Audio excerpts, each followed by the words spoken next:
To build a new table in Access using SQL, you need to name the table, name the fields, and the data type of the fields. Use the create table statement to define a new table using SQL. Create table statement is designed to create only the structure or schema of a table. Here is basic syntax for a create table statement. Table name, the name of the table to be created. Field 1, field 2, the name of field or fields to be created in the new table. You need to create at least one field. Type, the data type of field in the new table. Size, the field size for character fields, text and binary fields. To use the create table statement, start a new query, switch to SQL view and define the structure for the table. On the create tab in the queries group, click on query design. Click on view and select SQL view. Define the structure for the table. For example, use this statement to create the employees table.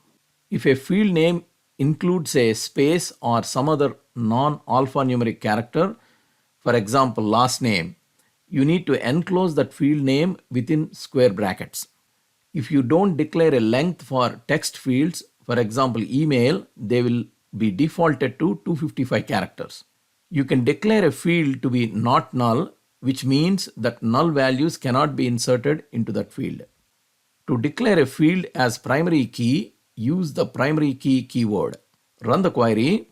A new table employees is created. Open the table in design view. Fields are created using the names and data types specified in the statement. Customer ID is declared as primary key. Size is not specified for email, so it defaults to 255. Customer ID and last name are declared as not null. The property required is set to yes for these fields. To delete the table and all the data, use the drop statement. For example, to delete the table test, use this statement, drop table test. Run the query. The table test is deleted. To download Access example file, please click on the link in the description. If you like this video, please subscribe to our channel.